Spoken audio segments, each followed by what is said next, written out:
ak je krajina veľká a mocná. Nespráva sa ani demokraticky, ani spravodlivo. Dnes sa musíme ozvať jasne a nahlas. Americká vojenská akcia vo Venezuele je ďalším dôkazom rozkladu svetového poriadku, ktorý bol vytvorený po druhej svetovej vojne. Tak samozrejme, že musíme odsúdiť americkú agresiu, nevyprovokovanú americkú agresiu a treba povedať, že som veľmi sklamaný z reakcie Európskej únie. Medzinárodné právo sa prestáva uplatňovať, sila nahrádza pravidlá a tí najvplyvnejší štáty si robia čo chcú bez mandátu Bezpečnostnej rady OSN. Slovensko ako malá krajina, ktorá si váži suverenitu a princípy medzinárodného práva, nemôže k takémuto konaniu mlčať. Tak ako sme odmietli vojnu v Iraku, tak ako sme neuznali jednostranné vyhlásenie nezávislosti Kosova, tak ako sme kriticky hodnotili použitie vojenskej sily na Ukrajine či tragédiu v Gaze, rovnako dôrazne musíme odmietnúť aj útok na Venezuelu. Ide o nebezpečný precedens. Ide o popretie princípu rovnosti štátov. Ide o správu svetu, že ten, kto má silu, môže prekračovať hranice bez následkov. S veľkým záujmom preto sledujeme, ako bude reagovať Európska únia. Ak EÚ odsudzuje použitie sily na jednom mieste sveta, musí byť konzistentná aj inde. Ak hovorí o právnom štáte v medzinárodných vzťahoch, nemôže mlčať pri akcii, ktorá nemá mandát a porušuje suverenitu cudzieho štátu.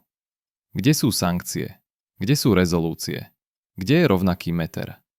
Ak ich niet, je to dôkaz hlbokej dvojtvárnosti a pokrytectva.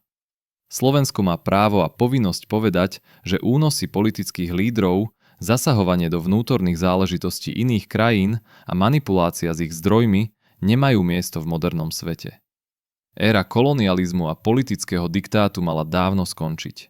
Suverenita štátov nesmie byť tovarom, ktorý sa prepočítava podľa geopolitických záujmov a ekonomických ziskov. Na Slovensku veľmi dobre vieme, čo znamená tlak zvonku, čo znamenajú cudzie rozhodnutia, ktoré ohrozujú stabilitu a bezpečnosť. Preto stojíme na strane rešpektu k medzinárodnému právu, dialógu a mieru. Neobhajujeme žiadnu veľmoc. Obhajujeme princíp, že konflikty sa riešia politicky, nie unáhlenou vojenskou silou. To, čo sa dnes deje vo Venezuele, môže mať vážne dôsledky pre globálnu bezpečnosť. Namiesto mieru prichádza eskalácia. Namiesto stability sa vytvára chaos, ktorý oslabuje dôveru medzi krajinami a prehlbuje geopolitické napätie. A je opäť zrejmé, že nie ide o hodnoty, ale o strategické zdroje a mocenské záujmy. Smer sociálna demokracia dlhodobo presadzuje zahraničnú politiku založenú na suverenite, rešpekte a rovnováhe. Nechceme byť súčasťou blokovej nenávisti ani jednostranného moralizovania. Chceme svet, v ktorom aj malé štáty majú hlas, v ktorom pravidlá platia pre všetkých rovnako a v ktorom sa konflikty riešia mierovou cestou. Preto hovoríme jasne. Slovensko musí odsúdiť neoprávnené použitie sily vo Venezuele.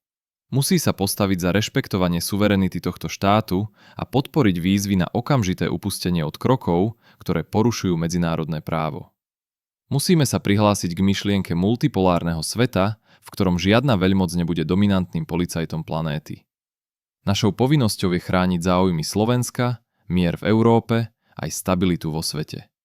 A preto budeme vždy hovoriť pravdu, aj vtedy, keď to nie je pohodlné mocným. Slovensko stojí na strane mieru, suverenity a spravodlivého medzinárodného poriadku. A tento postoj budeme obhajovať bez ohľadu na to, kto je agresorom. Ďakujem vám za zhliadnutie tohto videa. Ak s nami súhlasíte alebo máte vlastný názor na situáciu vo Venezuele, napíšte ho prosím do komentárov.